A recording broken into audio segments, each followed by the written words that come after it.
video program TV. It's been good, so that people can come in and watch what program they want to see.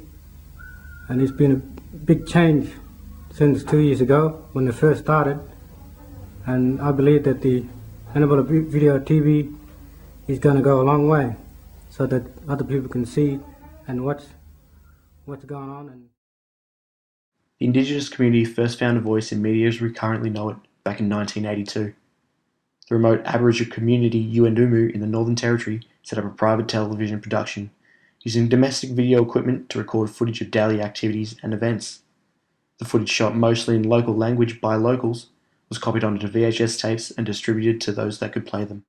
This movement spawned the Warlpiri Media Association in 1983, which still runs to this day as PAW Media and Communications after a name change in 2006. In this next clip from 1988, Francis Kelly, one of the founders of Warlpiri Media, talks about the channel's history.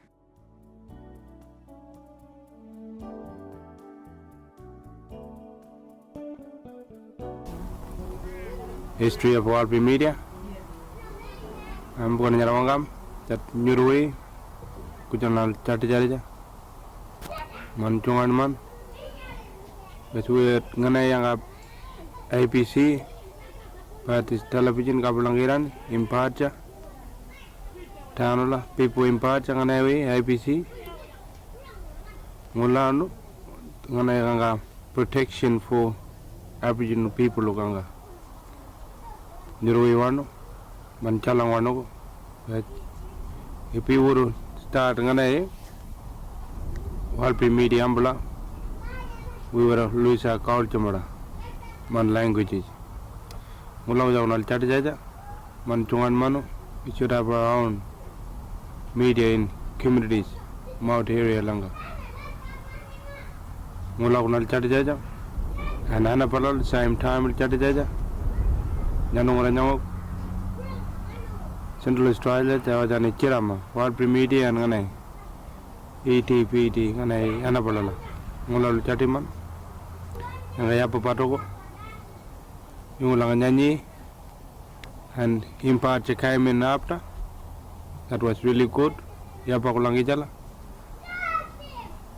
Mula, and we moved to our Panganagara, New Anagara, all on Namujanga, Alarak Nalano. Which we spent our money on it, building it, maintaining it. Yang urujuman jawiyalik and Kamalanon. Boy, I'll be Manunanba. Little bit funding to stand up when I go Kanujanga, Kankol Manunanba, and Lies in Ilgambungo, Kamal and TIL Kaluwinjigari that they want a controller, then they will put Praxil Kilkano. Last year, 1988, Mula Jangal Kong and control Manjangan or Limulan Brax Kia. That must be been kept. Must be very great Mitmara. And that didn't even fantastic when I live PI Long Island being Yungunubuga. Radio, FM radio, on Byung and ABC. And impart the television on land. But the other judge we don't watch those two every time. News and local news, television, like what's going on in community.